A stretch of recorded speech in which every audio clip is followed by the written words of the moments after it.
introducing Councillor Taylor. Oh, yes, formally in the meeting. Sorry, yes. Okay, thank you. Can I welcome you all here to this meeting, and particularly a warm welcome to Councillor Charlotte Taylor, who has recently been elected as the council member for Credenhill Ward.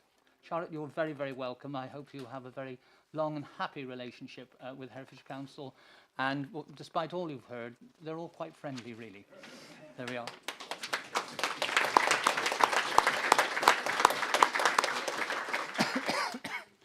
I would like to remind everybody there will be no fire alarms practiced today, so if the fire alarm does sound, please use the exits immediately. This meeting is being webcasted, so do make sure that you use your microphones. I would hate you not to use your microphones. Use the right-hand button and stay in your allocated space, because otherwise that is going to cause confusion. Please make sure you switch off all your mobile phones. That's everybody in the room, please. Filming, photography and recording of this meeting is permitted, providing it does not disrupt the meeting.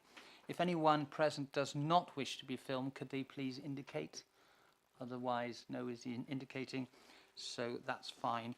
And I would remind you that your contributions to the various debates are limited by time, and that will be enforced. Thank you. Let's move on then to agenda item 1, which is apologies for absence. I've received apologies for absence for Councillor Genyard, Hercombe, Kenyon, Alan Williams and Graham Biggs. Are there any others? Councillor Claire Davis, please. Claire Davis, Councillor Claire Davis. And no more? I think that's probably covered everybody. Item 2 is the declarations of interest. Has anybody got any interest to declare on the agenda? Just to say that I will declare a non-pecuniary interest on agenda item 8, subsections 9 and 10 on the recommendations as Vice Chairman of the NJC for England and Wales. Are there any others to declare? No. Very well. Let's go on then to the minutes of the meeting held on the 26th of July. These have been circulated to you beforehand. Are you all in agreement with those minutes? All those in favour say aye. Any against? No, those are carried.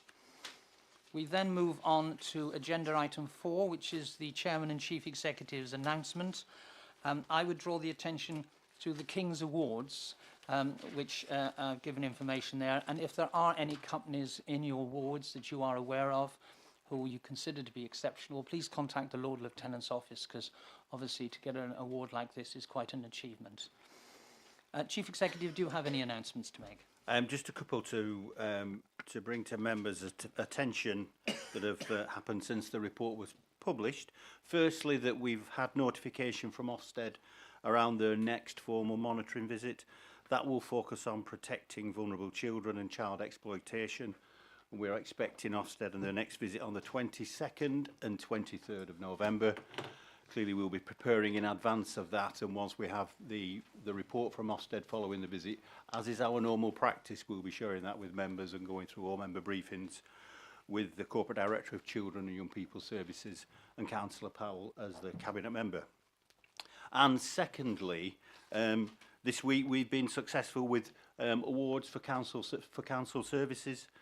Firstly, with the Local Authority Recycling and Advisory Committee Awards, our waste team won National Best Waste Team of the Year award at those awards. And secondly, with our MASH and Children's Help and Advisory team, they won Excellence Awards at the West Midlands Director of Children's Services Awards. So really good achievements, that good practice is being recognised both nationally and sub-regionally. And it's good for the services, but it's good for the council and it's good for Herefordshire. So I wanted to share that. More of that will be passed on through the members' update, but it's good to know and it's good achievements for us. So thank you. Thank you, Chief Executive. And I'm sure I speak on behalf of all council members.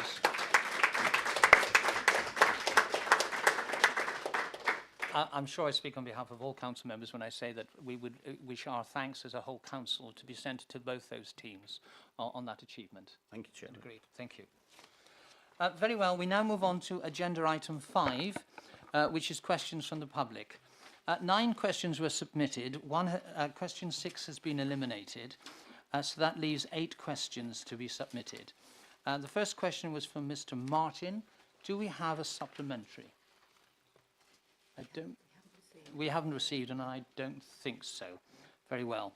The next question is from Mr. Hill regarding the National Planning Policy Framework, and I understand there is a supplementary in writing, which I will refer to the monitoring officer. Thank you, Chair. The supplementary question from Mr. Hill is, does the Cabinet member consider that Herefordshire Council will need to repeat the Regulation 18 of the Emerging Local Plan 2021 to 2041? And if so, does the Cabinet member consider that the current envisaged spatial approach as set out in the Emerging Local Plan needs to be reconsidered back to both the current policy RA2 identified settlements of the core strategy, given the likely change in meeting housing need, or to relocate considerable concentration to around particularly Hereford if the current administration are intent on a growth corridor around Hereford? Thank you. I'll call on the Cabinet Member for Environment, Councillor Swindlehurst. Thank you very much, and thank you, Mr. Hill, for your supplementary question.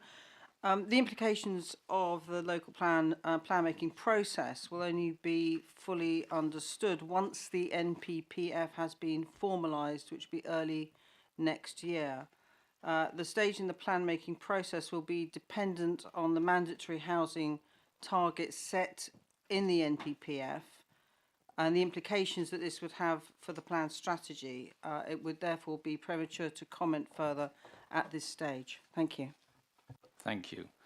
Question three is from Ms. Martin, and I understand there is a supplementary in writing. Yes, Ms. Martin's question is, if AECOM's report utilising an updated traffic model forecasts marginal and unstable peak hour time savings on the A49 through the city, with a slight increase in overall journey times on the A49 compared to base year in the do something, build the road scenario, echoing JMP's conclusion that a nil detriment scenario is unlikely to be possible, will work on the Southern Link Road and Western Relief Road be halted, or will the council disregard the findings and press ahead regardless of clear evidence that the two schemes would not reduce congestion in the city? Thank you.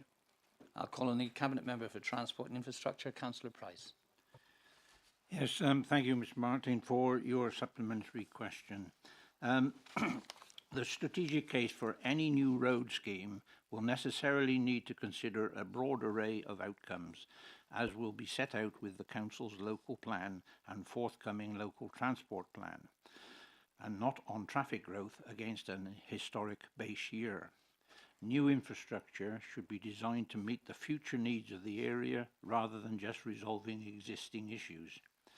The recent draft local plan consultation set out a minimum of 5,600 new homes around Hereford, with government proposals currently increasing the demand for new housing even further. The local plan also identifies 40 to 60 hectares of areas of new employment around the city. All of this will place significant pressure on existing infrastructure, meaning a do-nothing scenario is likely to show a significant detriment compared to base year. It is considered that a new road around Hereford will free up space for more active travel measures within the city, enabling more sustainable modes for shorter trips, and therefore any road proposals need to be considered holistically alongside other transport modes, as will be set out within the Council's LTP and local cycling and walking infrastructure plans. A new strategic case will be developed, including modelling various scenarios to ensure that the Council invests into infrastructure that delivers the greatest benefits to Hereford and the broader strategic transport network. Thank you. Thank you, Councillor. Question 4 is from Mr. Milne. I know we've got one in writing, but I know that Mr. Milne is here live, so I'll ask him to ask his question. Mr. Milne. Thank you. In attempting to use the 19.9 million LUF grant won by the last administration for public and active travel in the city to justify the current administration's motor road ambitions through the countryside around it, Herefordshire Council pursues an implausible chimera. The projects are separate in funding and objectives and contradictory in effect. Transport planners have long understood that motor road building increases traffic while investment in sustainable alternatives relieves it. And of course, the Council has failed to include pedestrian, cycle or bus infrastructure alongside its proposed Southern Link Road. That being so, would work on the cost-spiralling standalone Southern Link Road and Western Relief Road schemes be halted, or would the Council carry on regardless in the event a recalculated benefit-cost ratio confirms them to be poor value for money? And I expect a different response to that which Councillor Price gave to the last questioner. Thank you.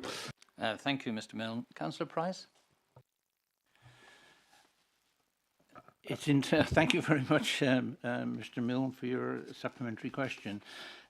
You will get a similar response to the last questioner, the question 3, but proposals for the Southern Link Road were always considered synonymously with the South-wide Transport Package, for which the LUF award has enabled many elements of the package to be brought forward. And it's a similar answer to the previous question, as I said before. New infrastructure should be designed to meet the future needs of the area rather than just resolving existing issues. The recent draft local plan consultation set out a minimum 5,600 new homes around Hereford, with government proposals currently increasing the demand for new housing even further. The local plan also identifies areas for new employment around the city, which will place significant pressure on existing infrastructure. A revised strategic case considering how this growth will be best mitigated and growth best enabled by new infrastructure will be undertaken, and appropriate decisions on future infrastructure investment will be made based on the outcomes of that work. Thank you. Thank you. Question 5 is from Mr. McGowan, and I understand there is a supplementary in writing. Your answer doesn't reveal the full picture, only a selected quarter. I understand that 255.40 per 10,000 children over 4 quarters is what's known as key performance indicator and helps determine what is satisfactory performance level. There are then a number of statistics which I don't intend to read to Council, but they are on the question and you can see it in the papers. The question after all the statistics is, during the same period, neighbouring Worcestershire and your best practice partner, Leeds City Council, didn't have these KPI numbers. Nothing like it, nowhere near. So does the Cabinet Member for Children and Young People find these numbers satisfactory? Thank you. Councillor Powell. Thank you, Chair. Thank you, Mr. McGowan, for your follow-up question, your supplementary. We do not accept these numbers are satisfactory. We have acknowledged that they are high and the reasons that have affected during the timeframes referenced. Other authorities each have their own journey, and we have highlighted issues that have impacted here in Herefordshire. We are working with partners to understand why they remain high, and this will enable us to address issues as we work to have a rate of Section 47 inquiries we would expect to be much more in line with our statistical neighbours. Thank you. Question 7 from Mrs. Price. We've received no supplementary, and I don't think she is present. No, question 6 has been eliminated. Question 7. So we move on to question 8 from Mr. Valeska, and we understand that there is a supplementary in writing.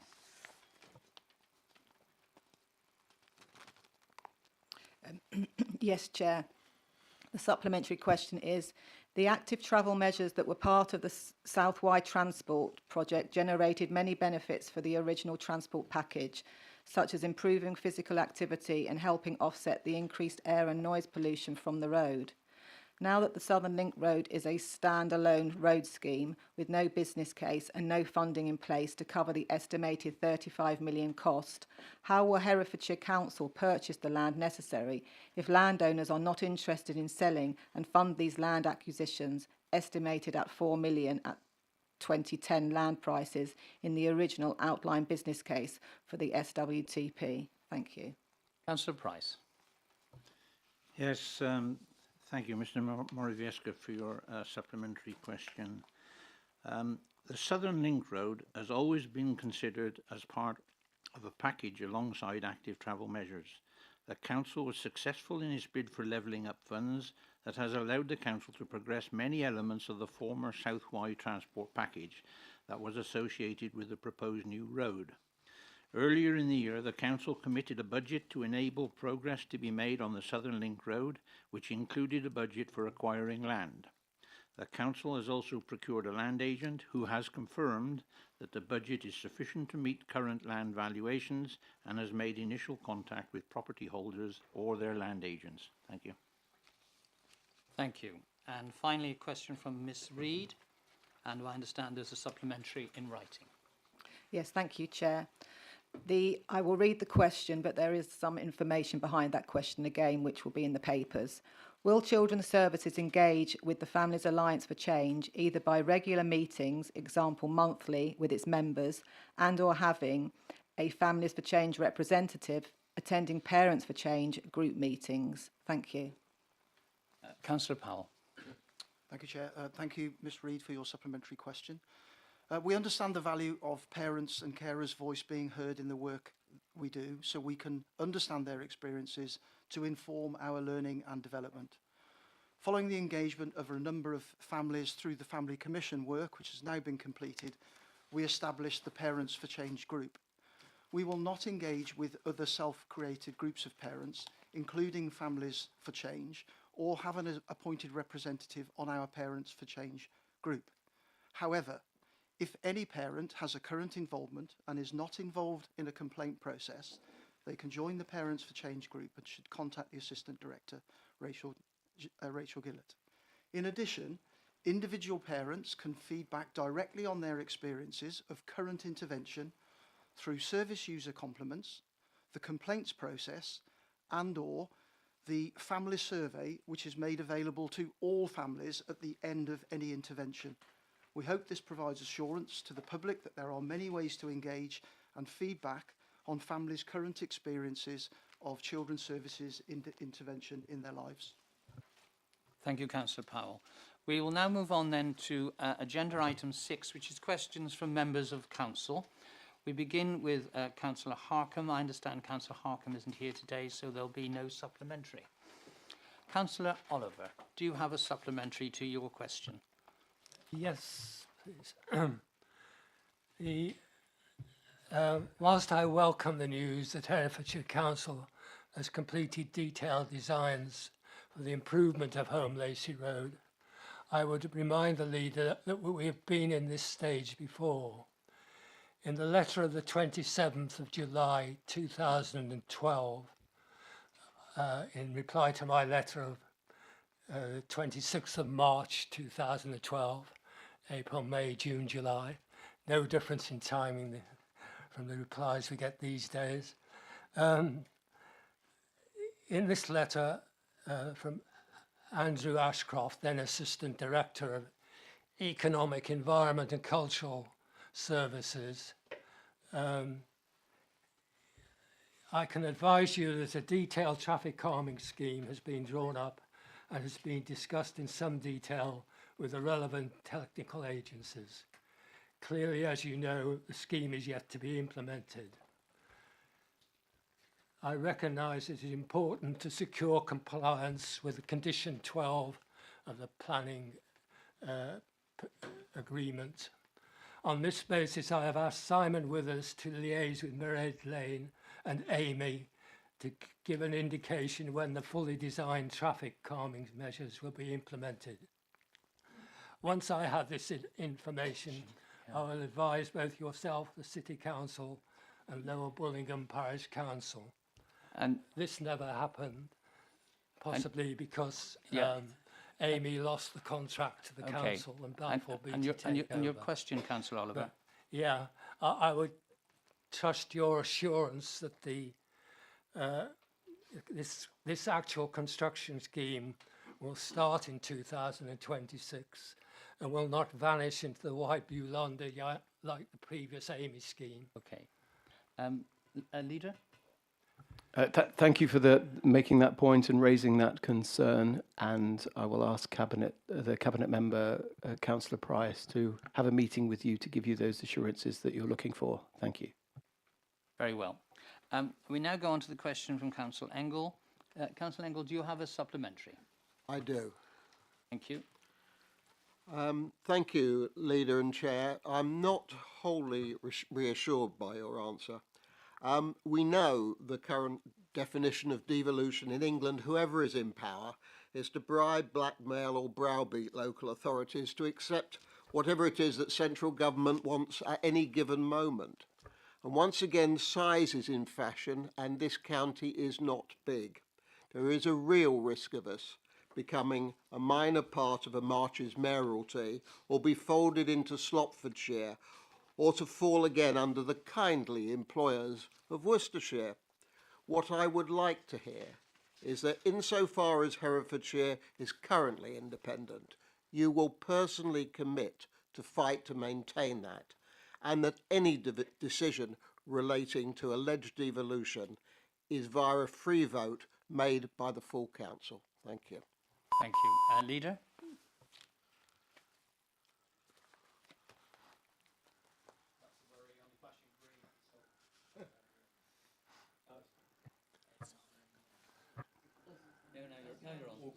Now I'm on. Right, okay. Councillor Engel, thank you for your question. It's very difficult to determine which way we should go with devolution when we're not given the full facts. However, we have filled out an expression of interest form, and that form was filled out with the help of all the group leaders, and that was a really constructive meeting to ensure that we were all clear as group leaders what we thought we should be putting in that form. And I would just like to thank Councillor Toynbee, because I think it was your point about let's try first the Herefordshire on its own as a single county offer. And I think that was a very important point to make on behalf of Herefordshire, because if we're serious about wanting the best for Herefordshire, why wouldn't we want to say that, you know, there could be a deal just for us? Now, as Councillor Engel has said, you know, it's coming down to the size of areas, and if that's the case, and that's the way the Labour government want to pursue this, then we will have to negotiate our way through that situation. But you can have that assurance from me that this is a full council debate. It needs all councillors' hand on the wheel on this one, and I look forward to the debates in future where we'll be having more details, and so we'll know more about what the issues are. Thank you. Question 4 is from Councillor Harvey. Councillor Harvey, do you have a supplementary? Yes, I do, Chair. I'd like to thank the Cabinet member for his response, and please could he confirm for the public record that the Department of Transport continues to require the business case for the link road to demonstrate value for money as a standalone project and not as presently styled by this current minority administration as the first phase of a pie-in-the-sky Western Relief Road? Councillor Price.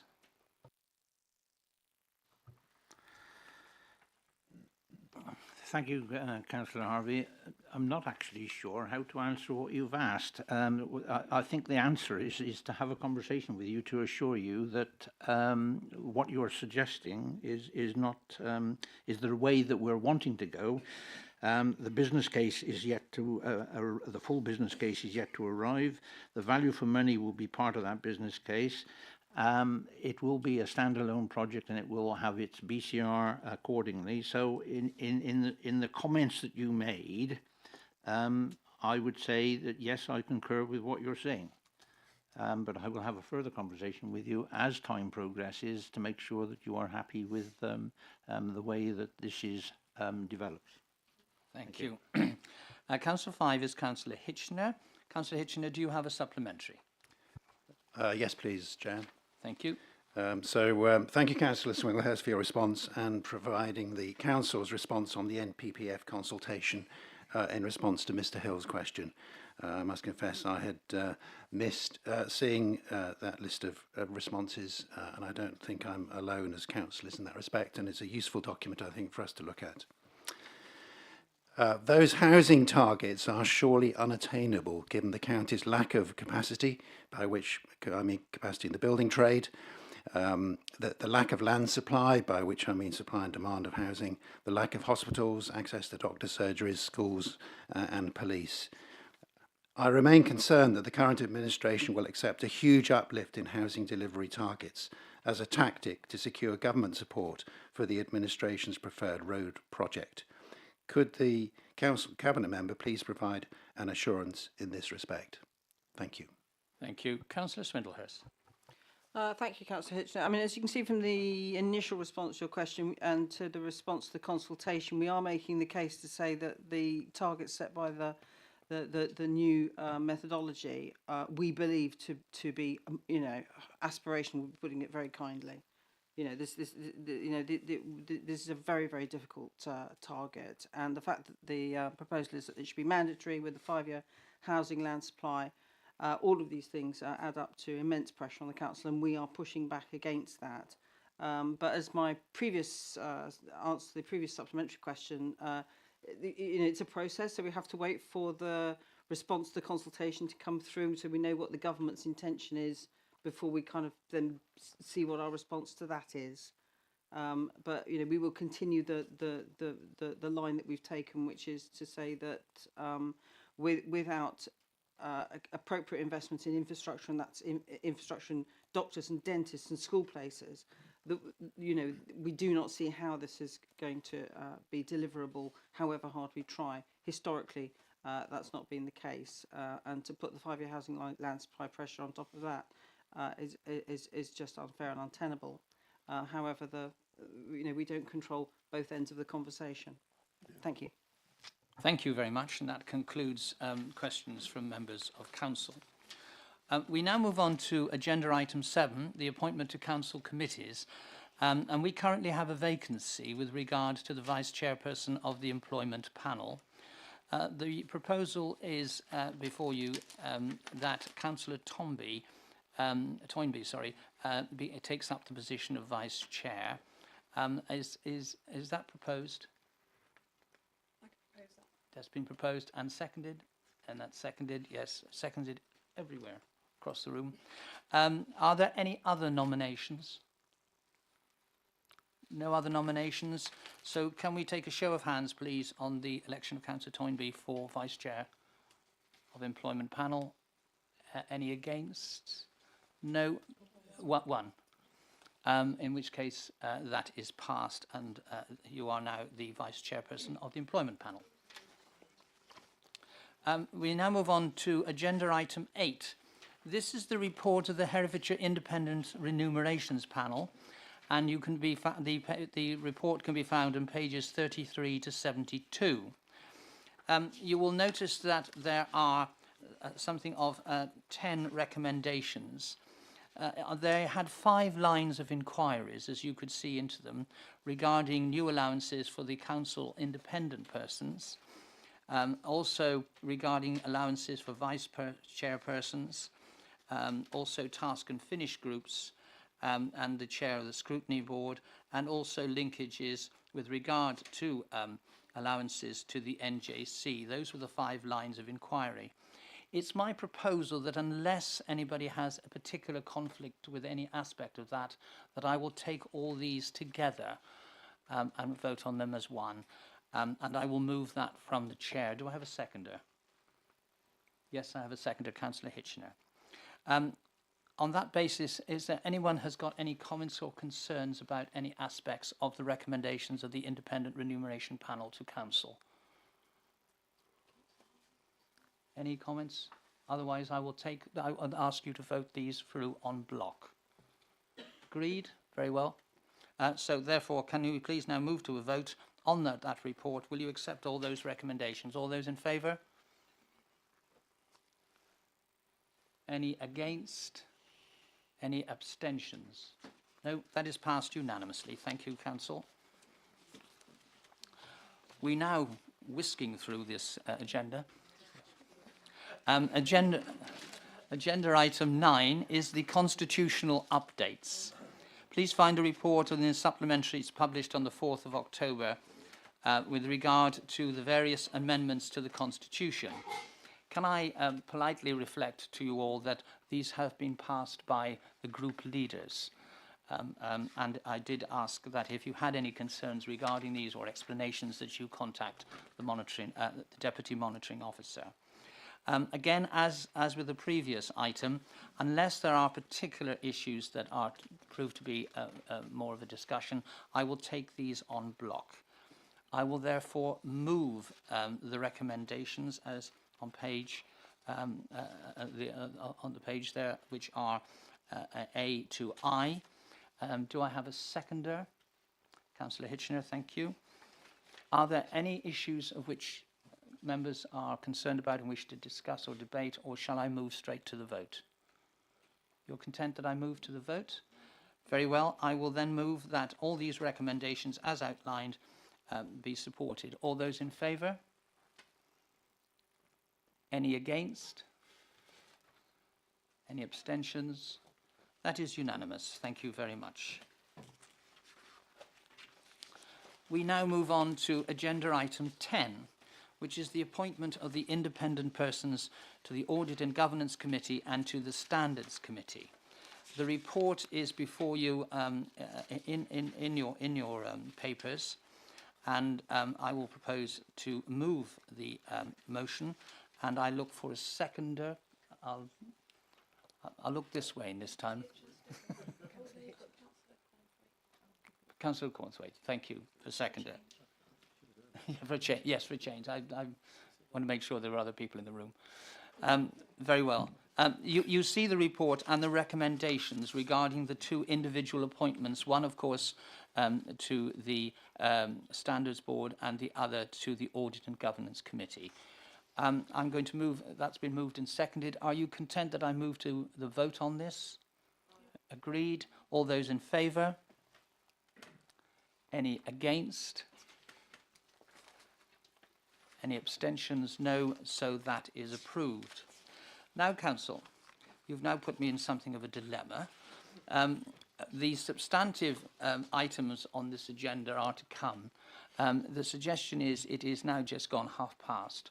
Are you content to break now, or would you rather do the leader's report? I'll put it in your hands. Should you want to break now for a quarter of an hour, and then we'll come back for the last two items? Does that? Very well. Let's have a vote. Can I relieve Councillor Andrews? It won't be a name vote. All those in favour that we do the leader's report and then have a break? Yeah, okay, I know where we're going now. Very well. No, the leader's got no choice in it. The will of the council is what's important here. So very well. We'll go then to agenda item 11, which is the leader's report. I'll remind you we have an hour's limit on this, not that that's there, and also, of course, that you are limited to questions. I will take them, of course, in batches of 3, and they will be dealt with in the various sections as outlined.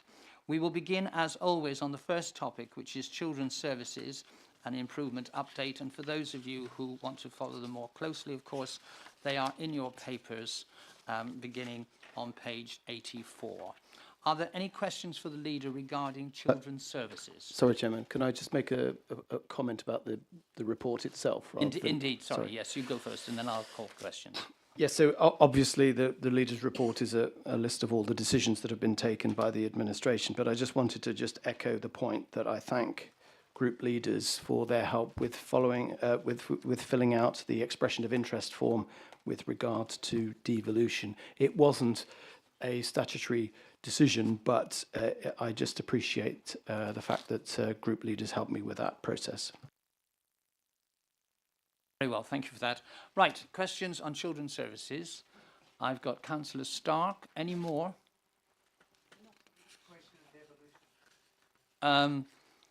Yeah, I'm going to take that at the end, probably under the item under the cabinet portfolios, because the leader is responsible for corporate strategy. If that's all right, when we've done all those. Okay. Any on children's services? Councillor Toynbee? No, Councillor Fagan. Sorry. Is that all? Right, Councillor Fagan.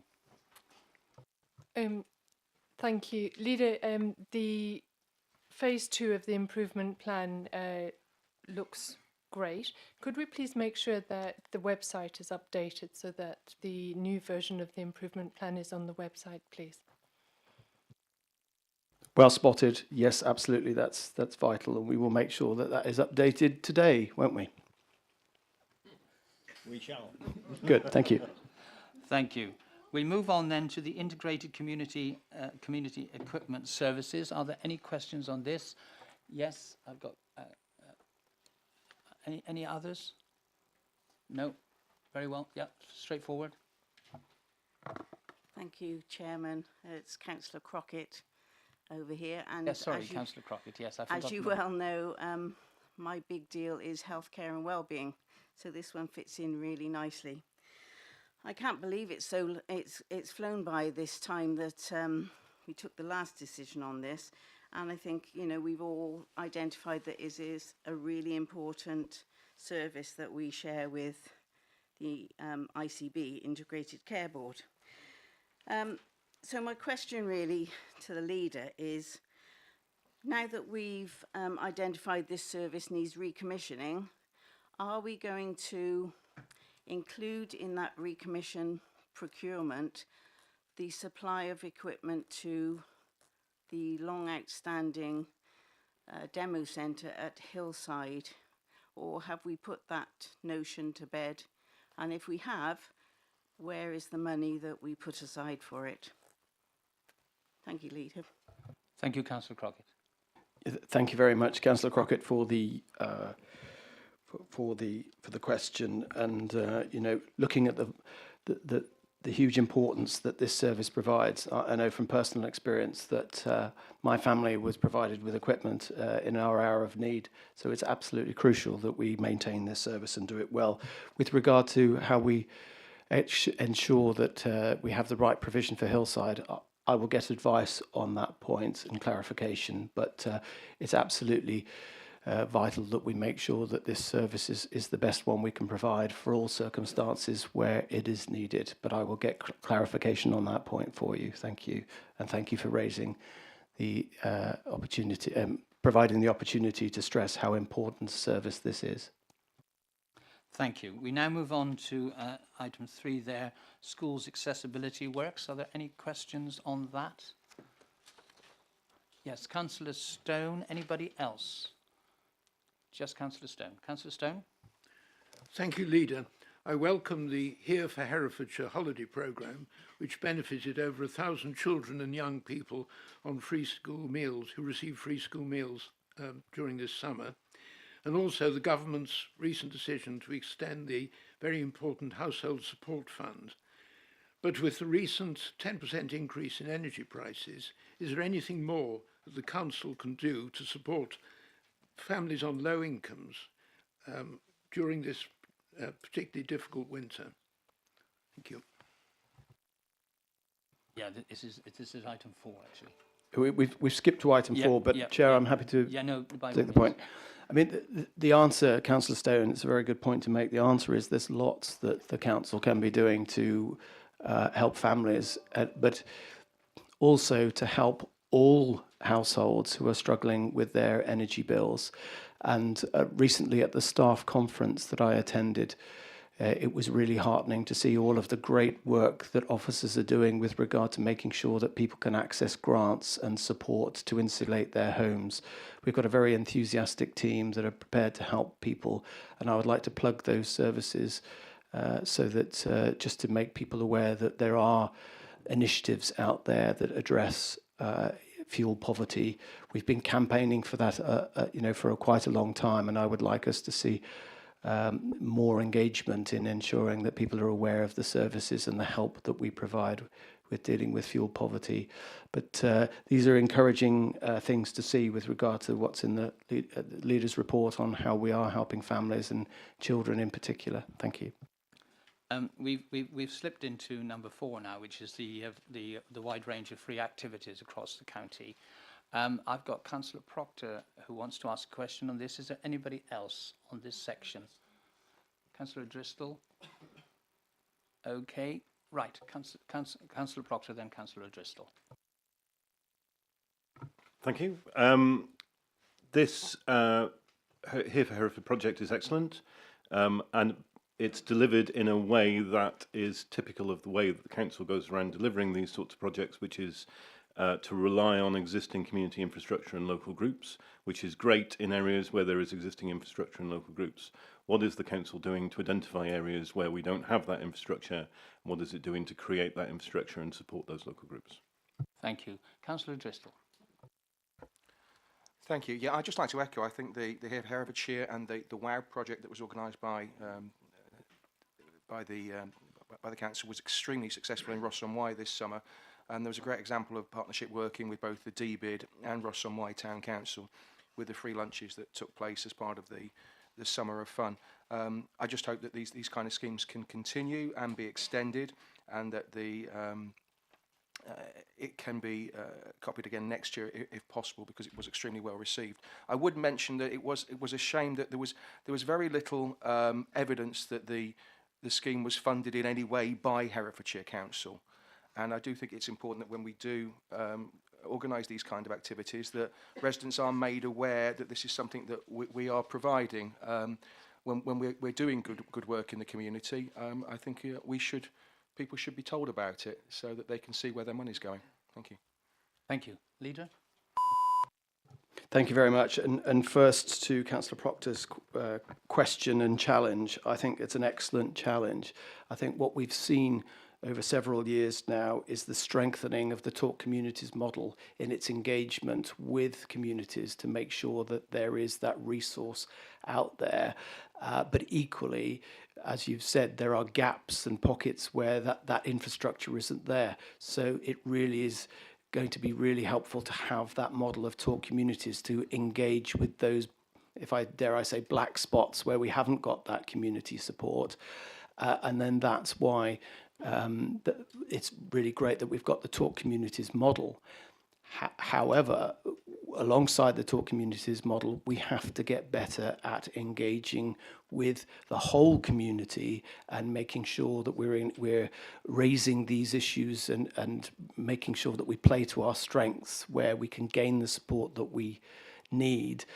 As you know, the council is actively engaging with parish councillors, and that's a positive step forward, I think, in community engagement. And we have 1,200 parish councillors out there who are working hard for their communities. So we need to tap into that network to gain their help. But equally, as well as parish councillors, there's a whole community and voluntary sector that we've got to get better at engaging with, so we can build these networks to create a more whole picture. And I think that's something that I would love all of us councillors to feel that we could get behind that initiative. So what's the council doing? I would put that back to all councillors and say, let's all do that together, and that would be a good step forward. With regard to Councillor Driscoll's point, I think, yes, we work with communities and we are pushing these initiatives forward, but we are very much in danger of hiding our light under a bushel and not celebrating the fact that we are really doing these initiatives and are at the heart of them. So I think I get that message loud and clear. We have to be better at promoting. I mean, earlier on I talked about how we're addressing fuel poverty. We've done some excellent work there, but are we singing about that loud enough? And I think we have to at a time. We have to get better at telling that story. Councillor Simmons. Thank you, Chair. Thank you, Leader, as well, for summary on that. I completely share Councillor Proctor's view on the importance of this, and the excellent work that's been done in Ross has been replicated in Ledbury with the various places. And I'm really pleased to see that the capital grant scheme through Talk Community is coming to fruition now with some criteria, and the application's about to open. I would just say, could the Leader, the Council, perhaps flag up to all members that there is a wraparound childcare consultation going out at the moment, which relates to this area. I think it's really important that people are made aware of this in the community, that it's looking at all those wraparound facilities that include holiday activities, and particularly for those disabled children's families who really need that specialist care. Thank you. Leader? Sorry, I've got... Thank you, Chair. I'm just reminded that there's a section at the beginning of the leader's report in the introduction that also fits into this part about inclusion with the parish councillors. And I was very impressed at the parish summit that took place recently. But what impressed me more was the commitment from our Herefordshire Council officers who you know, they promoted their roles, they gave of their time late into the evening, and they fielded a lot of tough questions. I think we agree with people who were there. So my question to the leader would be, on this parish council or summit, as I said, there's a lot of tough questions. If there are conscientious or important issues that are raised during these summits, will or how and when will these issues be shared with members? Thank you. Leader, if you could answer those two. Well, I'd just like to thank our Vice Chair for plugging the initiative that we're actually engaging upon. And if there's other things that you wish to plug during the leader's report, please read them out, because it's an excellent opportunity, as I say, to talk about the great work that we're doing. So thank you for raising that. It's so important. It's part of our initiative where, let's not forget for 1 second, we want to put give children the best start in life, and we want Herefordshire to be a child-friendly county. And so there are key initiatives like this that can really shine a light on that mindset. With regard to the parish council summits, the one thing that was really fantastic, well, there were quite a few things that were good. With the parish summits, the great thing was that staff felt engaged.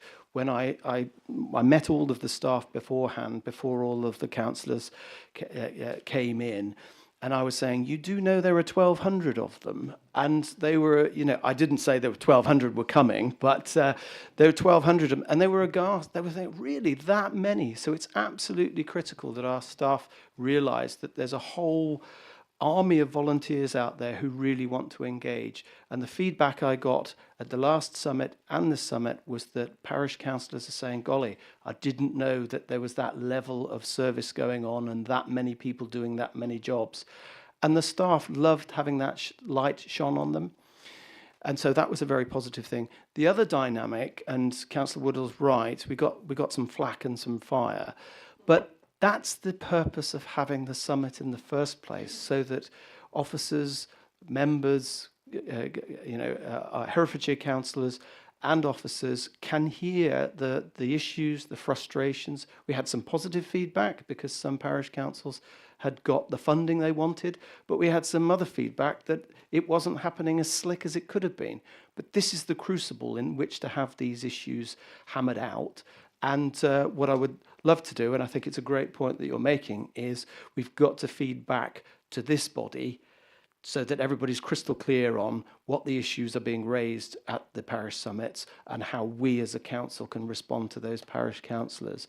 And I look to those councillors who are twin-hatted like myself, like Councillor Harvey, with quite a few of us who are both parish councillors and Herefordshire councillors, so we can get a more seamless way of solving the issues that were raised.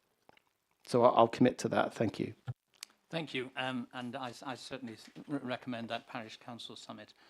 We'll now move on to 5 then, which is regarding the project to redevelop the Hereford Museum and Art Gallery. Do I have any questions, Councillor Toynbee? Any other questions on this subject area? Yes, Councillor Owens.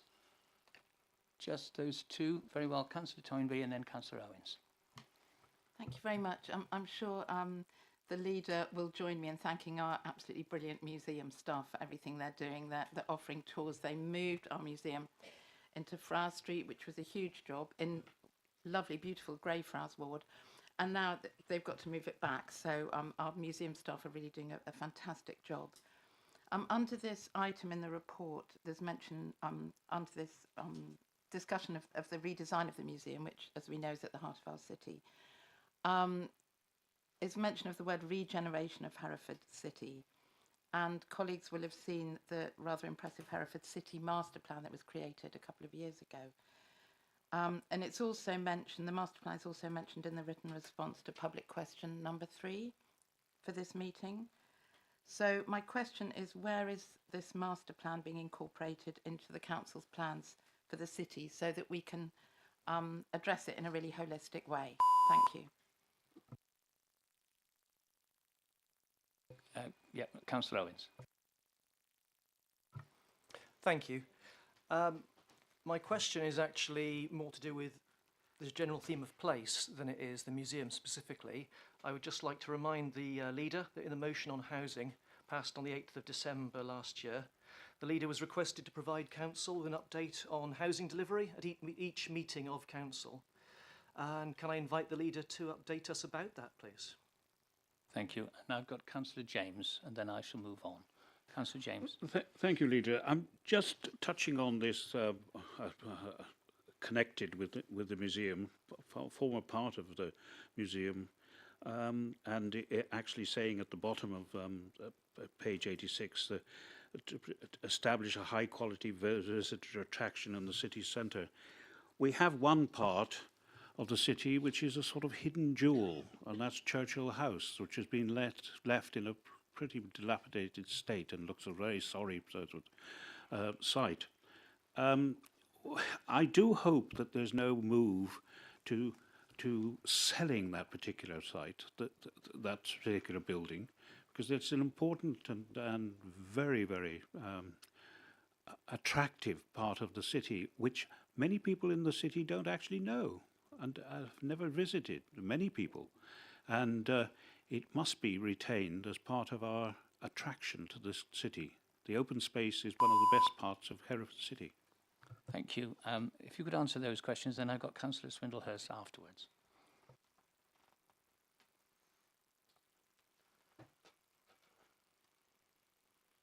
Yes, thank you, Chair. Councillor Toynbee is absolutely right. We've got a great museum staff, and I met them recently at the staff conference. I met quite a few of them. I'd met some before, but I had a chance to meet many more. And it's not a very flattering photograph, but there is a picture of me with a Viking helmet on, holding a horn, and I've got the ring from the hoard in my, not the real one, sorry, the false one. So I might circulate that ridiculous picture of myself. But it was a great opportunity to meet museum staff, and yes, they're doing an excellent job. With regard specifically to the master plan, we have to have that master plan for Herefordshire, and yet there is a draft copy of it. Yes, I accept that. And people are asking, well, what's happening to that? Naturally, we would like to inject some further ideas into that plan. And so work is going on at the moment to just make sure we've fully thought out how we should see development in key areas of Hereford City, and once we're in a position to consult on that, we will do so. But we have to have a plan moving forward so that everything makes sense and it's all joined up. So I take the point wholeheartedly. And with regard to Churchill House, it is a very important asset for Herefordshire. Councillor James is absolutely right, and I want to make sure that we've got the best use for that building. Work on that is ongoing, and it will be great to update you once we know further details on that matter. Councillor Owens made a comment about housing. Yes, absolutely. So it's an excellent point to raise because we made that commitment. It was the last bullet point of the on the motion, and so I can confirm that Connected Communities are receiving an interim report on the 15th of October. And that's because there's work being commissioned on the best practice approaches to developing the delivery of affordable and social housing. So I look forward to scrutiny's view on that document. And once we've got that feedback, we will be able to progress further along with that initiative. Thank you. Councillor Swindlehurst. And is there anybody else on this matter? Okay, just Councillor Swindlehurst. Thank you very much. It seems to me that a museum, particularly as we're in this kind of process of developing the new museum, that makes you think about whether a museum is the contents, the artifacts, or the bricks and mortar. And one of the elements, would the leader agree with me? One of the elements that's very important is that it tells a story, and therefore the commissioning of the Voices of the Why project, where renowned oral historian Marsha Mahoney will be taking testimony from those people who've known the Wye through their lives is a really important element to get in the new museum. Leader. Absolutely. I mean, history isn't just artifacts. It's the living, breathing culture of our society, and how that is captured can be done in many ways. You know, I think it's so important that we collate all of the cultural history that we've got, the fossils as well. And it's important that we make sure that we've got a very interactive museum offer. And I think that the great thing we've got to do, we've got the advent of digital technology, AI, and that's why we can make our future attractions as interactive and as relatable as possible. Because, you know, if we're capturing the voice of human beings for the future, that is something that's far more relatable, perhaps, than a dusty old text. Thank you. Thank you. The next item is the new electric vehicle strategy. Have any questions on the new electric vehicle strategy? Yep. Councillor Simmons. Anybody else? Just Councillor Simmons. Councillor Simmons. Thank you, Chair. Very much welcome this strategy. I would just like to ask the question with regard to the Levi Electric Vehicle Infrastructure Scheme. There were obviously some expressions of interest required or requested earlier in the year, I think actually last year, for where local communities would like to see points. Have we got any further with that in terms of locations of those? Thank you. And Councillor James. Yeah, thank you, Leader. Usability of some of the infrastructure. We've recently had a new vehicle charger installed, which is so user unfriendly. A high percentage of people leave unable to access the service. So we need to be careful that when we put these things in, that they are actually workable and manageable by the general public. Very well, I have no one else indicated. A leader? Thank you, Chairman. Yes, with regard to the expressions of interest, I will commit to making sure that councillors are given an update as to how we're getting on with that scheme. And as we're all committed councillors, then if we think there are any areas that should be further explored, we can feed into that process. So, but thank you for flagging that issue up once again. And with regard to the usability of the electric points that we'll be installing, Councillor James, I take it you're going to volunteer to be the one who's going to make sure that they are usable. And if you can give officers your details about how we do that, then I thank you for... Leader, I've witnessed numerous people coming and trying to access and charge their vehicles and not being able to have to drive away. Well, if that is the case, then it defeats the object, doesn't it? So I think what I will, on a serious note, what I will do is I will ask officers to ensure that any initiatives are tested so that there isn't any issues with regard to access, disability or usability of the devices. Thank you.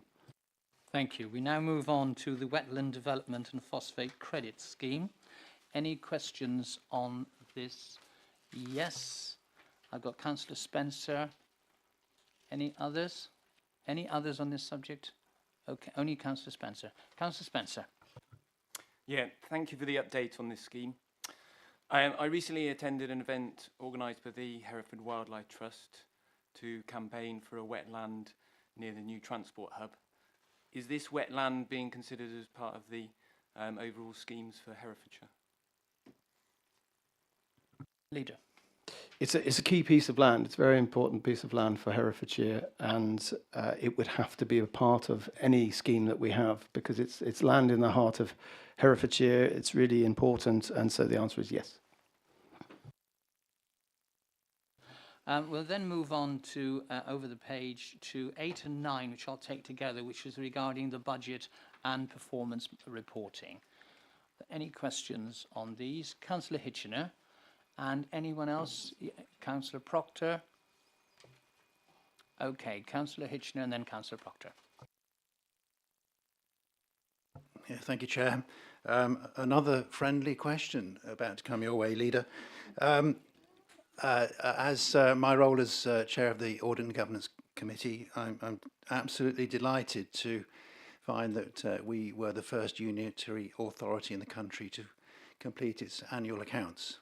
And I would like to pass my congratulations to the officers, Section 151 officer in particular, and the whole team for achieving that.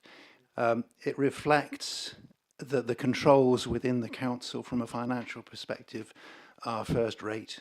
The auditors have come in, they did their best to find some problems, they brought some things in at the very last minute, and they were all dealt with. And I would just like to congratulate, or would the leader join with me in congratulating the Section 151 officer and her team. Thank you. Councillor Proctor. A forecast revenue overspend of 6.8 million after management action is not great news. Could the leader give us a little more detail on where he sees the opportunities to bring the budget back in line, and where he sees there are risks of further budget pressures, and what he's doing about that? Thank you. Leader, those two questions. Well, firstly, thank you, Councillor Hitchener, for raising that point. With regard to thanking staff, there were about approximately 20 staff involved in making sure those audited accounts went off. And I emailed them all to say thank you very much, because in particular, once we have a sound financial understanding of our position, that makes it even better for us to be able to forecast where we're going in the future, which is a point I will touch on when I answer Councillor Proctor's point. But, you know, making sure that we've got our finances and we're crystal clear about the financial transactions that have gone past is vital to our success and financial management. So I've emailed them all, and I've said to be the first in the country is an incredible achievement. And I know that they burnt the midnight oil on this one. And what I said to them is that the mission is to deliver the best for Herefordshire in everything we do, and that's exactly what they did. So I can assure you I've already thanked them, but publicly I'll thank them again, because, as I say, it's critical to our financial success that we get the accounts right. So yes, that's already been done, but as I say, thank you, Councillor Hitchener, for raising that point. And with regard to the pressures that we're under, we're going to be under financial pressures. That's absolutely acknowledged. And those pressures are because of the demand-led nature of the service. We are being very creative in how we address those pressures. And there's lots to be done there to make sure those pressures are being addressed. We're halfway through, over halfway through, and halfway through, and there are a lot of cost pressures that we need to make sure that we're dampening down the difficulties that we find. There is management action that is planned, but the strength that the reason why I'm optimistic is because we have a sound understanding of our financial position. We have got management controls on our spending that is like never before, and there will be pressures in a demand-led service, but we have a plan to arrest those pressures, and we will be reporting that as we go through. But if scrutiny does have any great ideas in the meantime, then please let me know. Thank you. Can I just add, as someone who's been doing some work with the LGA regarding audit, there is a huge issue about capacity in local authority audit nationally. And so I really think we should, as elected members, recognise what an achievement it is to get our books signed off like that and be the first in the country. It's a sad reflection of the national situation, but it's something that we must be very proud of indeed. That concludes the elements that we've got there. Yes. So I've already looked, and I've noticed that in Appendix 3, that the leader also dealt with corporate policy and strategy. And I think, Councillor Stark, your question would be ideal under that element. Yes, and thanks, Chair, and I hope it's worth the wait. I understand the concerns of members around this table about the wish for us to stay as a single county unit as far as the government's devolution proposals are concerned. but there's no getting away from the fact that we are smaller than the functional economic area which the government is using as a basis for these devolution proposals. So, Leader, can I ask that you engage proactively with the Ministry for Housing, Communities and Local Government on 2 points? One, to make sure that our stance does not mean that we lose out in terms of very important central government funding that we need, particularly to support some of the capital infrastructure projects that we want to take forward in this county, but particularly that we don't lose out for any of the responsibilities that might be devolved down to local authorities, because if we do, then local democracy will lose out. Thank you very much. I'm going to, Leader, ask you to answer that one straight away. Thank you, Councillor Stark, for raising those two critical points about the whole process of devolution.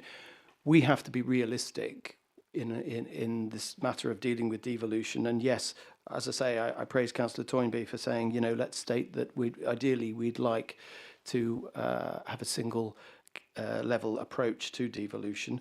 But we have to be pragmatic, we have to be realistic, and we have to see what's on the table. The challenge for all of us is the fact that we don't yet know the detail, and so we wait with bated breath about that one. But we have to really understand what the benefits are of devolution and be fully sighted on the benefits as and when they come, so that we can make the best decision for Herefordshire. And the closer we can work with the government in fully understanding what that will mean in terms of responsibility and financial reward, will really aid us in our thinking about which way our destiny should go. Thank you. And I'll make that assurance that we will, on those two specific points that you've made, we will be taking that up with government. Thank you. Now then, Councillor James has indicated he wants to speak. Is there anybody else that can link and lurk into this particular agenda item? Otherwise, I'll just call on Councillor James. Councillor James. Thank you. Thank you, Leader. I keep saying Chairman, which amounts to the same thing anyway. But can I say that there's an element of trying to scare people about the term devolution. Devolution is a process that is downward, not upward. Taking away, or whatever word would be for the opposite of devolution. Trying to scare people that there might be something unpleasant. No council is going to be abolished by this process. That's been clear in the previous government, and this government has made it quite clear. What it means is that certain decisions can be made on a more local basis. In other words, in conjunction with other local councils, not by a overwhelming sort of a large authority. So we've got nothing really to fear, unless when we see the details, they're different from what has been indicated by government and ministers, previous and current. So please don't go scaring people. Okay. If Wiltshire, Somerset and Dorset can have a joint arrangement, I don't think they're going to give up powers anyway, so let's go forwards. Leader. Yes, thank you. Devolution, that word. I used to think it meant de-evolving, but I don't think the devolution before us is a revolution. I think the situation will evolve over time, but we have to keep our eyes open to ensure that we're not missing out on any of the benefits that will be presented with us. And as I say, it's one issue that I think all councillors have a responsibility in getting behind to fully understand it and help work out collectively what will be the best for Herefordshire. Thank you. I've had no one indicated, so that concludes the leader's report. Now, can I just say, as chairman to you all, I think we now qualify for coffee. I'm going to ask for the live stream to stop recording, and we will break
The live streaming has begun again, please. Thank you very much. Thank you all very much for that break. We now move on to agenda item 12, which is motions on notice. We have one motion on notice, that is from Councillor Driscoll, who is going to propose the motion regarding flooding and drainage. It's on the full aspects of the motion are on page 96, and it's going to be seconded by Councillor James. I will remind you, of course, that you will be timed in your debate, and I will call upon Councillor Driscoll to open the debate. Councillor Driscoll. Thank you, Chair. According to data from the Met Office, last month 10 English counties experienced their wettest September on record. And I know all of us have seen the devastating impact this has caused across our wards. Ross and Wye recorded 211 millimetres of rain in September, around 4 times the monthly average. This caused 2 major flooding events in the town centre, in addition to the flash flood back in May that swept away much of the pavement. We're undeniably seeing the impact of global warming, and this means we're going to have to deal with heavier rain in the coming years. Hayley Fowler, Professor of Climate Change Impacts at Newcastle University, recently said it's clear that the pace of climate adaptation in the UK is failing to keep up with increasing climate risks. Recent flood events have been made more intense by global warming, and their impacts show the need for upgrades to existing infrastructure systems across the UK. The recent floods are not an isolated event, and if we fail to act now, the damage will only compound. Repair costs will escalate, and the disruption to residents and businesses will become more severe. Every delay in addressing these drainage issues will cost us more in the future, both financially and in human terms. However, before we even get to thinking about upgrading our drainage infrastructure in Herefordshire, it's essential we maximise what we already have. It's become abundantly clear that the maintenance schedule for the cleansing of drains, gullies and culverts needs significant improvement. This motion firstly calls for accurate mapping of our system. I'm afraid it's become evident in recent months we just don't have maps for the whole network, which begs the question, how can we organise a maintenance schedule when we don't know where everything is? I've done a little research and have become rather envious to discover other counties have real-time mapping available via their websites. This facility means residents can zoom in literally to the drain in the front of their house, and the website will display information that shows when it was last cleaned and its scheduled future date. If our parish council... Sorry, am I still on? Yeah. If our parish councils could access this quality of data, it would mean they could maximise the impact of their lengthsmen, ensuring the additional top-up work takes place when it will bring the most benefit. It feels like common sense. The mapping exercise and online facility will obviously require time and money. However, I would argue that this is exactly the type of initiative the digital transformation strategy was designed to deliver. This motion also calls for an urgent programme of rectifying and repairing those parts of the system that have recently been damaged, while ensuring that in future those areas most at risk are prioritised for maintenance. And by priority, I mean both the quality and frequency of the work undertaken. While this will also require investment, it's far more cost-effective to proactively repair and maintain our infrastructure than to pay for emergency responses to flood damage. In fact, investing in preventative measures now will save the council and taxpayers from the much higher cost of repeated flood repairs. I sincerely hope every council here will support this motion. I don't want to be sitting here again in 12 months at time after another year of flooding in the same state we are now. There are actions we can take to improve the situation, and I genuinely believe this motion, if passed and properly implemented, will go some way to achieving exactly that. This motion is not just about maintaining drains. It's about preparing our county for the future, protecting our residents and saving money. Let's show the people of Herefordshire that we are taking the threat of flooding seriously and doing everything in our power to prevent it. Again, I urge you all to support this motion and take the first step towards a more resilient, future-proof infrastructure for our county. Thank you. Thank you, Councillor Driscoll. Councillor James, you are seconded. Do you want to speak now or later? I'll speak later. Very well, very well. Councillor James will speak later. Right, now I am sure that given all the assets that we have in all our wards, that this is something of an area that members can participate very well in. So I'm looking to see who wants to begin this debate. Councillor Proctor, then Councillor Highfield, and then Councillor Simmons. We'll go with those three first. Thank you. I strongly support this motion. It seems to be pragmatic and sensible and would have a demonstrable benefit. In my ward, which is, as I may have mentioned before, the most urban ward in the county, we experienced flooding just as I'm sure we did in the most rural parts of the county. I have to say that in my experience in my ward, the teams were very quick to respond to report requests for drainage clearance that was causing flooding, and so that was very effective. But of course, we did have localised flooding in all sorts of areas, which did seem to be down to blocked drains in almost every case. I'd also stress that if we had the mapping data, the sharing of that data should be reasonably trivial because the council already does similar things on its website. So it should, from my perspective, it shouldn't be terribly complicated, assuming that we have the mapping data. And I'd be very happy to support this motion. Councillor Proctor. Councillor Highfield. Yes, thank you very much. And I also strongly support that motion. I know that Councillor O'Driscoll has had major problems. Ross-on-Wye really suffered. In my ward, we've not had that major scale flooding, but I have an area called Letton Lake that isn't a permanent lake, but becomes one every winter. And for the people who are directly involved, it is disastrous. They're not in the numbers that you've had down there, but we've had people cut off in the last couple of weeks, cut off for 3 days because of this. And so I'm very proud of what I'm sure we'll hear later from the Cabinet member of the things we're doing already. But will it be enough? We know that this is going to get worse. Climate change can't be blamed for every incident, but it can be blamed for the general frequency and the intensity of weather events. And I forecast that it will replace roads and potholes as the thing on everybody's lips when we knock on doorsteps is going to be flooding, because it's going to affect so many people. Thank you. Thank you. Councillor Simmons, and then I've got Councillor Tillett, and then Councillor Stone, and then Councillor Fagan, and then Councillor Thomas. Thank you, Chair.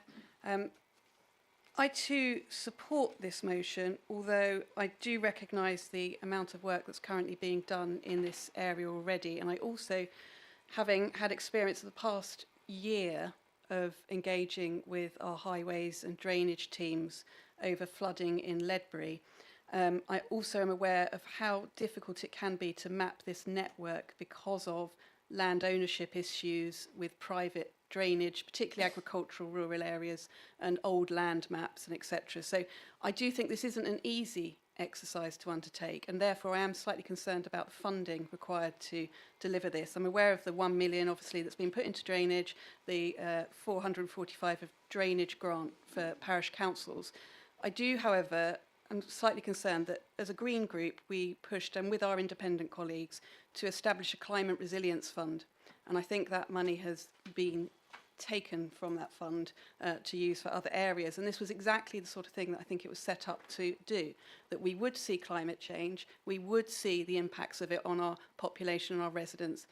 So whilst I support it, I am concerned about where the additional funding will come for what will become a complex issue. Thank you.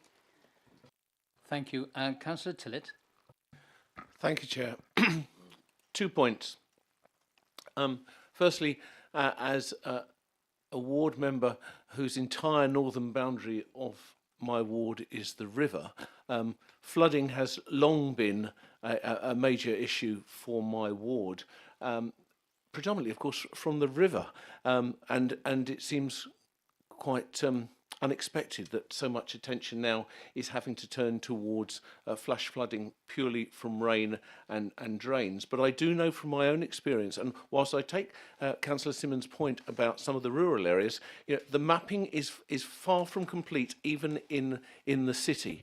And I've had a long-term drainage problem in one of the very historic central bits of the city that's within my ward, and the team freely admit that if the map existed, they no longer have it. And as the motion points out, if we don't know where the drains are, how can we on earth be expected to clear and clean them? So obviously I support this motion.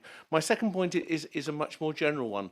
The fact is, and Herefordshire is not alone in this, this is an issue that faces the whole country. We have a drainage and a sewerage system that was built and designed for a temperate climate. We are now seeing outbreaks of, therefore, as Councillor O'Driscoll stated, the first step must be at least to get what we have got fit for purpose and then start to look at what we need for clearly what is going to be the future. Thank you, Chair. Thank you. I've got Councillor Stone, Fagan and Thomas. Did I miss anybody? Then I've got Mason, Stollard, Singlehurst and Williams. So Councillor Stone and then Councillor Fagan.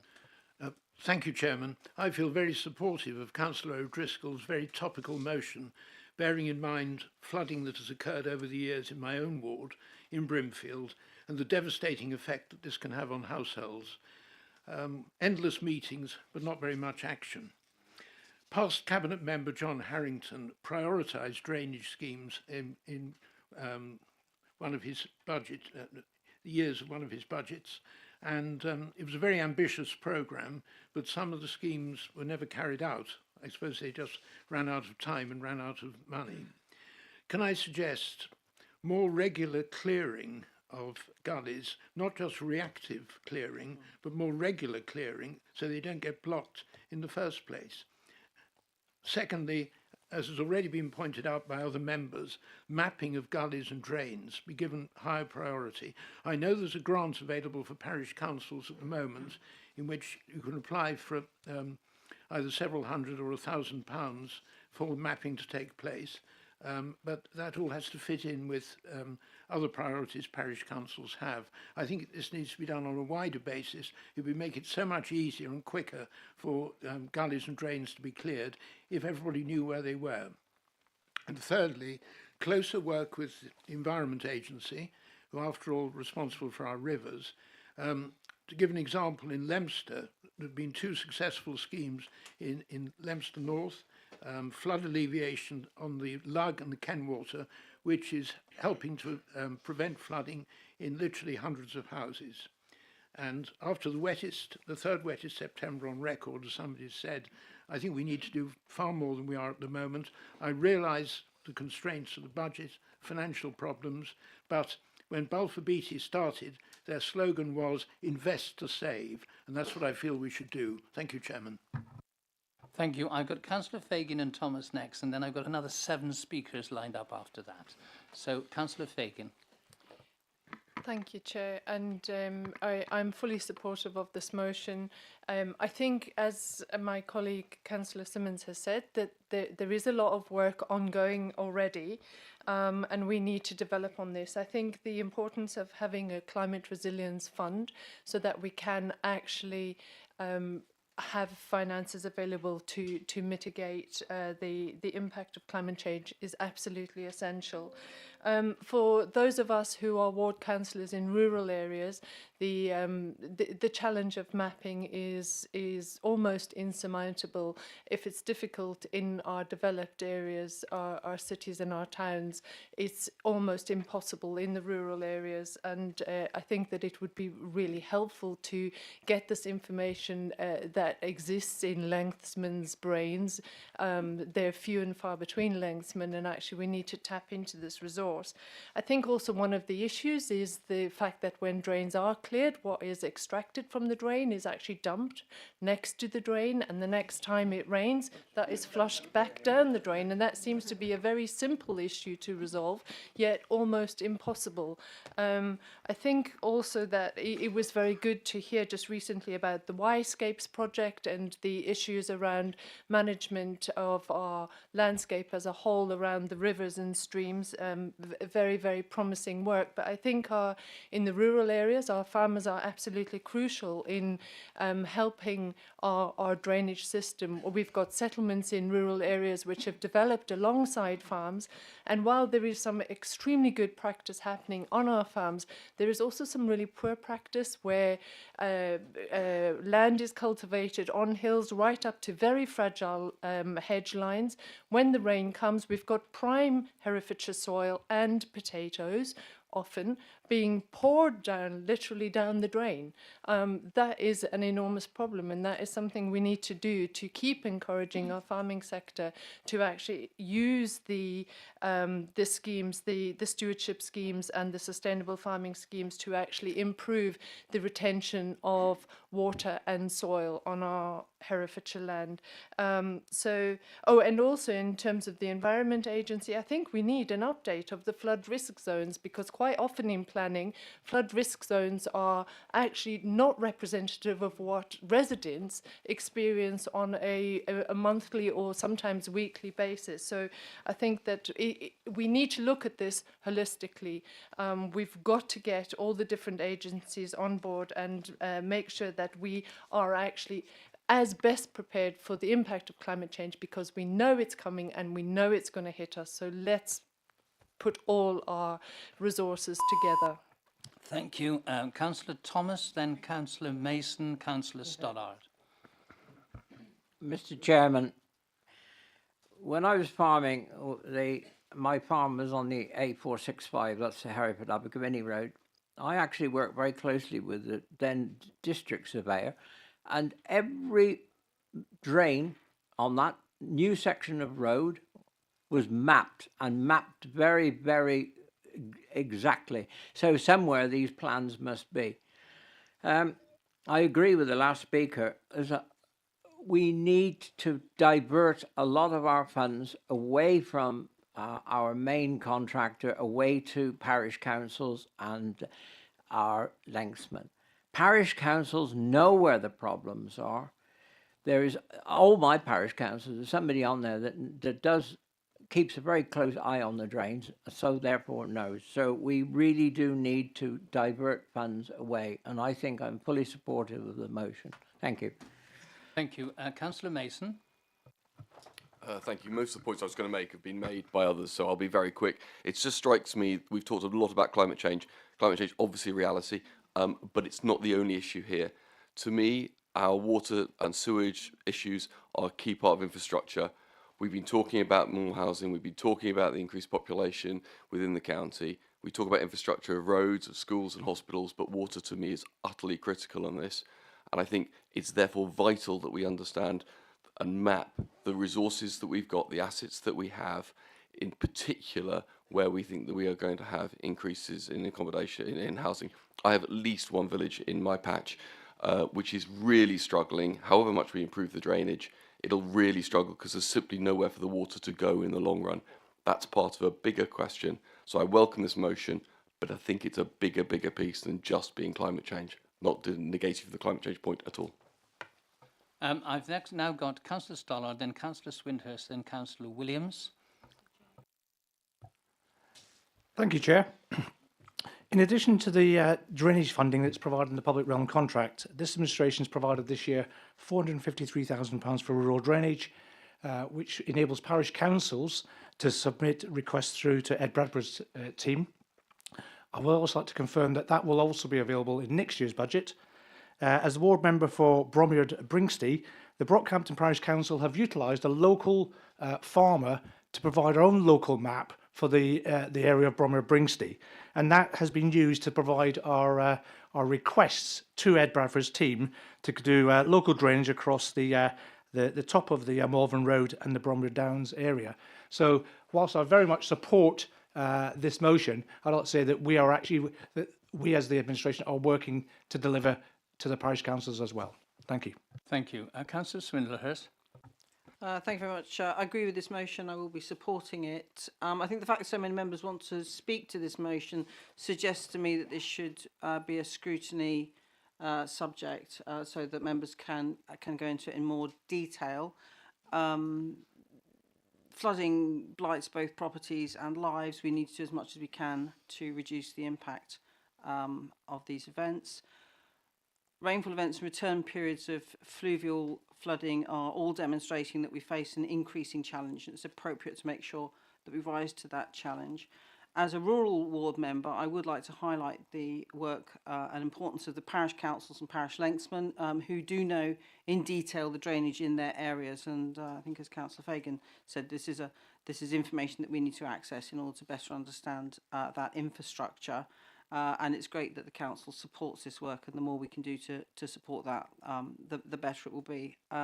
It's always struck me as being slightly strange that when we get a severe weather warning for snow and ice, it triggers a response to mitigate the impact, but when we get severe water for rainfall, there is no equivalent response, and that might be something to consider. It is not always about council infrastructure. We've got an excellent record in funding and delivering natural flood management, having secured DEFRA funding, one of only 26 catchment scale projects to be so funded. We have also some amazing individuals who are supported by partners like the Herefordshire Wildlife Trust and the Wye and Usk Foundation, who are delivering flood alleviation in their community. For instance, there's a farmer called Tom J who has put in attenuation ponds upstream of Wellington, which is having a very beneficial effect. So, individuals like that, they are such a benefit to their community. This is a shared problem, and the solutions will be more easily reached if we all take a part, whether it's clearing leaves from the grid outside your house, rainwater harvesting, or doing something amazing like Tom J. Many actions will create change, and the council is there to support that change. Thank you. Thank you. Now, I'm going to call upon Councillor Williams, and then after that I've got Councillor Durkin, Councillor Davis, Councillor Harvey, Councillor Powell, and then Councillor James, and then Councillor Stark. So, Councillor Williams. Oh, is that working? Yeah, brilliant. So I fully support this motion as my ward is affected heavily in the recent September monsoon. Having lived in the ward for 12 years, there are areas of congregated water that I've never seen in that time. So that sort of reinforces the sort of level. On a local level, I'm concerned about the impact of the proposed Huntington housing development and the impact that might have on drainage moving forwards. I know it's covered off in planning, but it's just something to think about. Thank you. Thank you. Councillor Durkin. Thank you, Chairman. Flooding events are a major and appalling events, and these are, for those involved, it causes a lot of distress. But to respond to the motion, I fully support the motion. Details of highway drainage assets are routinely captured and mapped on the Council's highway asset management system. And examples of other assets that are captured and mapped include headwalls, trestle screens and culverts. Assets are captured as part of the Council's cyclical and reactive gully cleaning programme. As part of our investigation, this is undertaken by the drainage team, or as new or amended systems are added to the highway network. To assist with maintaining the highway drainage asset, the Council has recently invited parish and town councils to apply for funding of 445, which I think we're all aware, drainage grant. And we also have another £1,000, as you already heard, going out for mapping of their parish, to review the existing drainage system of their area and use their local knowledge, which is important, to look at any assets which need to be added to the system. In response to the flooding of the 20th to 23rd of September, officers have visited these locations where flooding was reported to check that people are safe and are well. The Council understands that such similar actions working with partners has been undertaken by Welsh Water and Severn Trent of assets under their ownership, which could include the main sewer system that the highway gullies are connected to. As part of the council investment, we are putting a further £1 million to add to drainage each year, which will be used to carry out such additional inspections such as CCTV looking into the networks. Where an identified need for partners such as Welsh Water, Severn Trent, provide private developers or management companies to undertake work exists, then officers will use the best efforts and any available enforcement powers to ensure that this work is carried out. The Council already operates a cyclical and reactive maintenance programme, and it's well known weather events have the potential to impact on the county, and officers liaising with the Environment Agency, Met Office, emergency services on both the operational and strategic levels as required to help minimise the impact. as I'm stuck for time, Chairman, I need to move on. I could say a lot more. Just in closing it then, with regard to the Council is committed to work with such partners to ensure and secure that available funding of schemes that will benefit residents and businesses in Herefordshire is looked at. Working with parish councils and other members and other partners, I will welcome the input and the help and information from parish councils because they actually know the area far better than we do.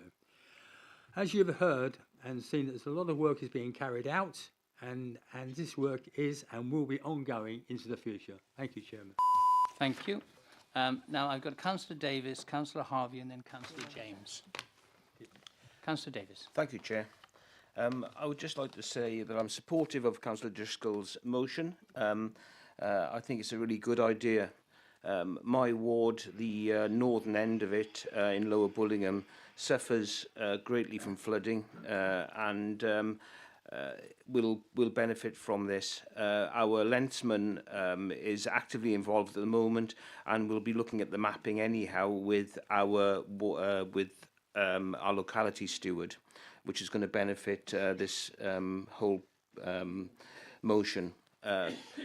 Also, I'd just like to say that Lower Bullingham Lane, which has flooded 6 times in the last 12 months, the last several downfalls of heavy water we've had, it hasn't flooded because of work that has been done within the parish to develop better drainage systems. So anything we can do for drainage will be beneficial, and I'm supportive. Thank you. Thank you. Councillor Harvey, then Councillor James, then Councillor Powell. Thank you, Chair. While I've been waiting to be called to speak on this debate, I took the opportunity to report a couple of blocked drains in my ward. Actually, I was re-reporting the blocked drains, and when I click on the existing defects on the interactive map on the council website, these drains were originally reported as being blocked on the 24th of May this year, and blocked they still remain.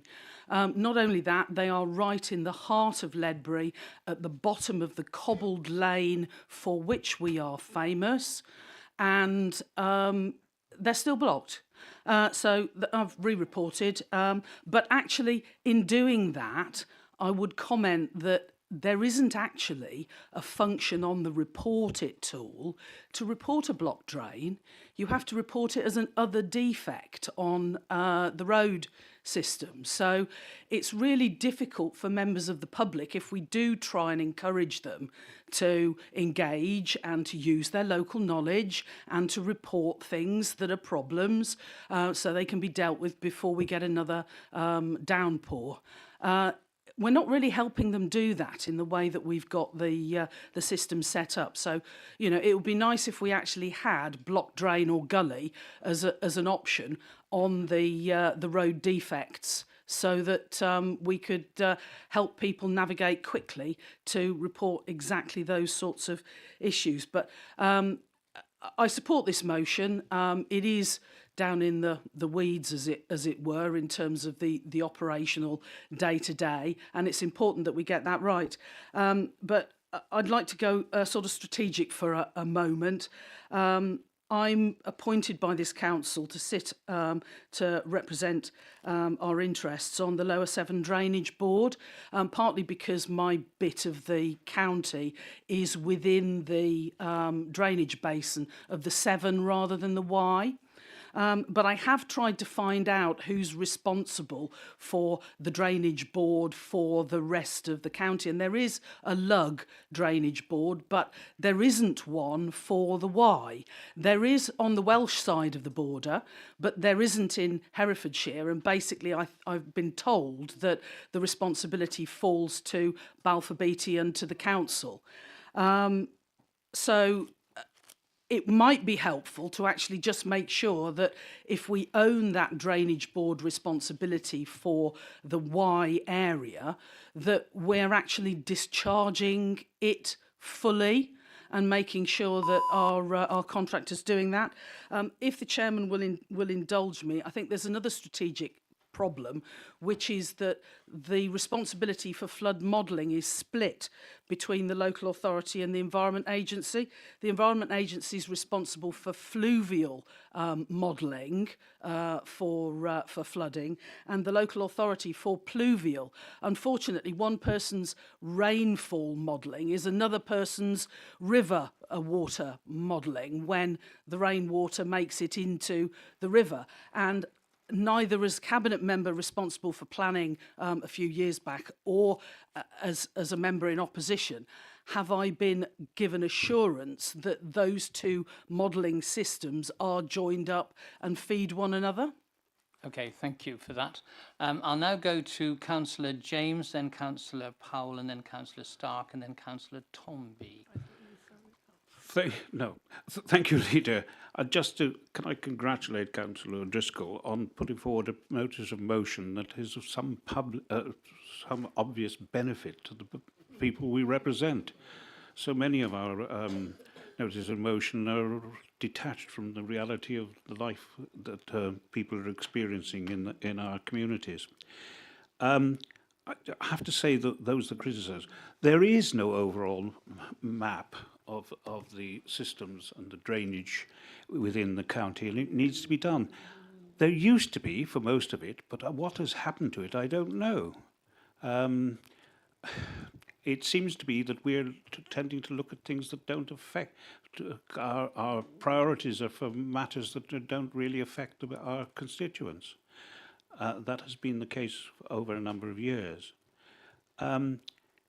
The criticisms were made. One was that the funding, well, not the criticism, but the concerns, should we say, of funding this. But by Jove, we'd have to spend far more in not funding this particular idea. What lies ahead is going to be horrendous, I think, in the coming years. We've seen what's happening in Florida at the moment, although they're rather used to that sort of thing. Let's do it. I mean, the problem is that I stand in my ward, and I look down and I find a drain that has been full right up to the top with silt. And I said to the person who was near there, "This is right in the centre of the town." "Oh, good heavens," he said. "Yes, it's been like that for a few years." You know, that is going on all over the county. And unless we get a grip with that, it's just going to be horrendous. Let's do it. I mean, I think the cost is minor compared to what if we don't do it. And the local knowledge is so important too. It isn't just the parish councils.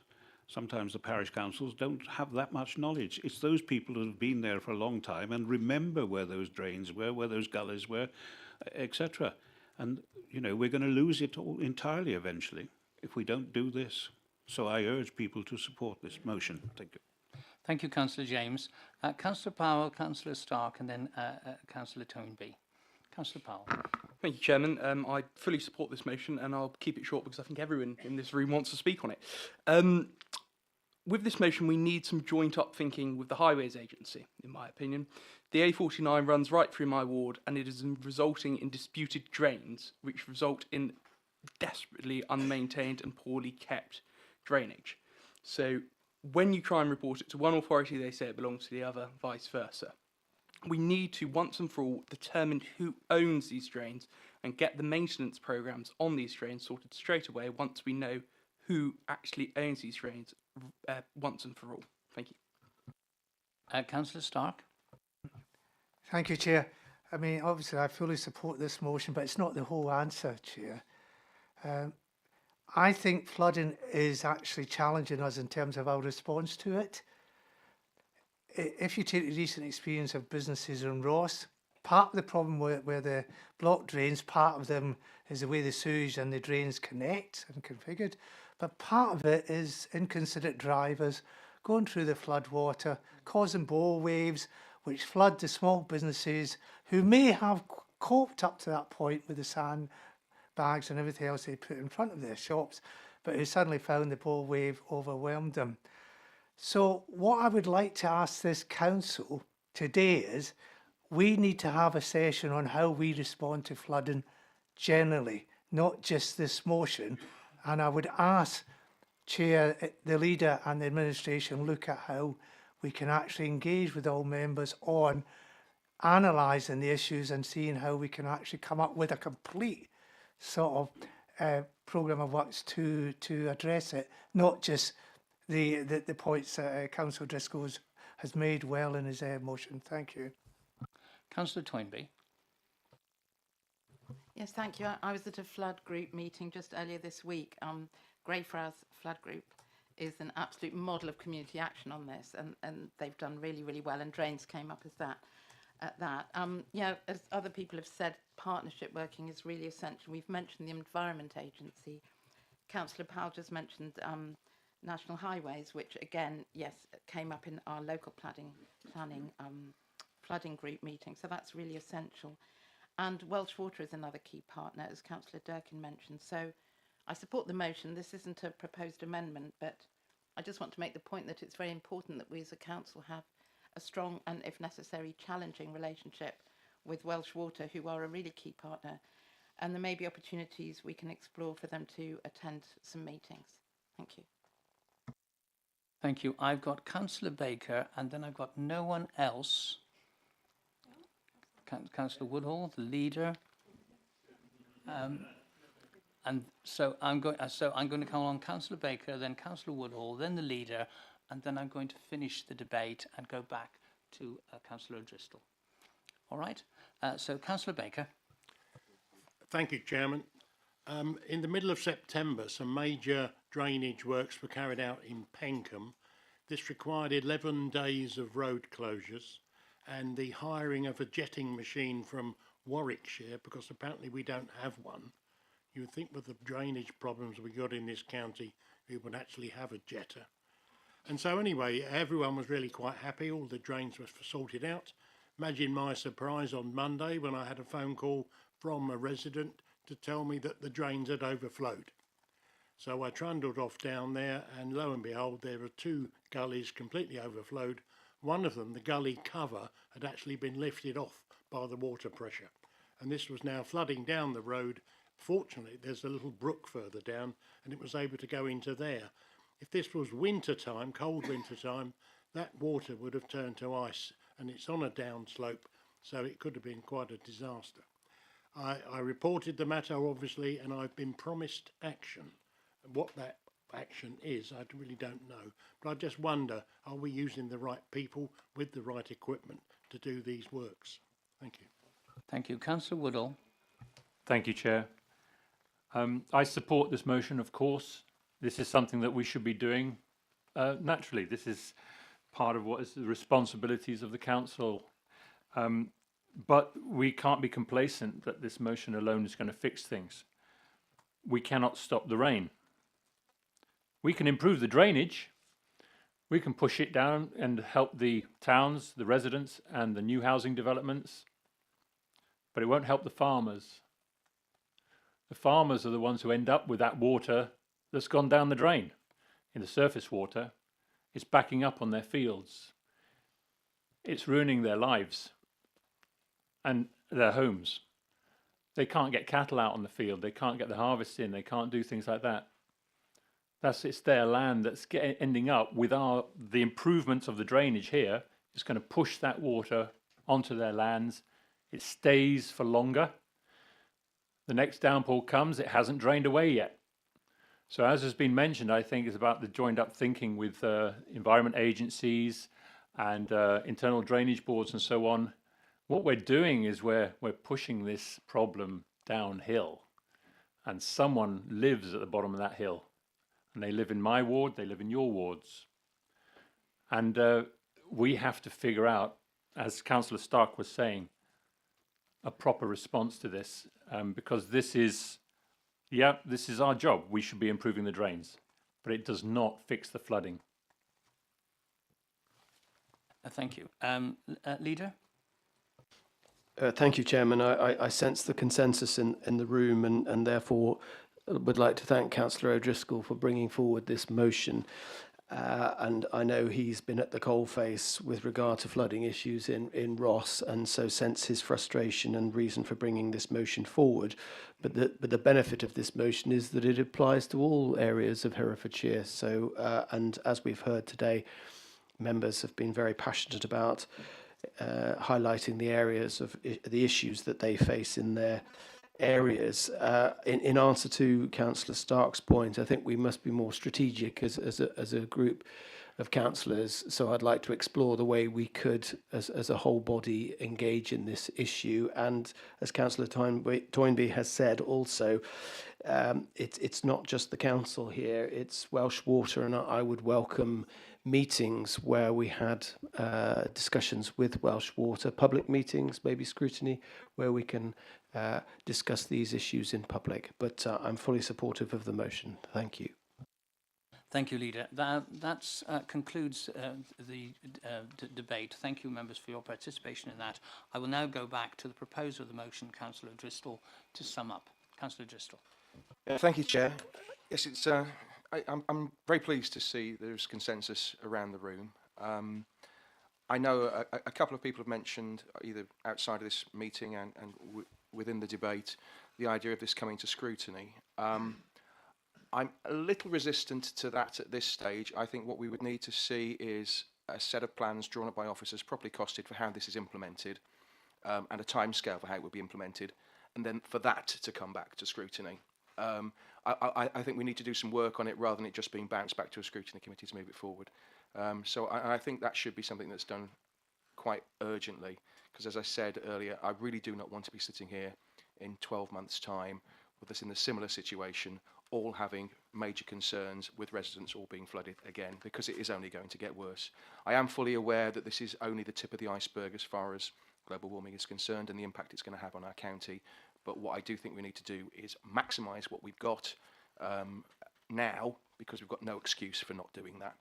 And I urge everybody to support this motion. Thank you very much. Thank you, Councillor Driscoll.